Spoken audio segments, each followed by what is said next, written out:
Sa isang tahimik, ngunit masaganang bayan ng Santa Cruz, may isang diwatang tagapagbantay ng ilog. Meron siyang kaibigan na may hiwagang mag-asawang isda. Dahil rito, mas napapanalitiling malinis at masagana ang mga yamang tubig at mga likas na yaman na mapapakinabangan rito tulad ng isda, tulya, suso at water lily na bukod sa aking pakinabang nito, meron itong bulaklak na napakatingkad at ganda.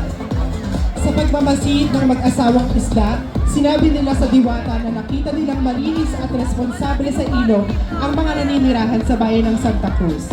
Kaya naman binigyan ng diwata ang mga tao ng masaganang buhay. Isa itong pagpapaalala na sana lahat tayo ay maging mapagmahal sa ating mga ilog. Masayang bayan ng Santa Cruz, kabunggayan candidate number 18, Steph Lauren, mula sa Bagong Bayan. Designer, Mer Bento.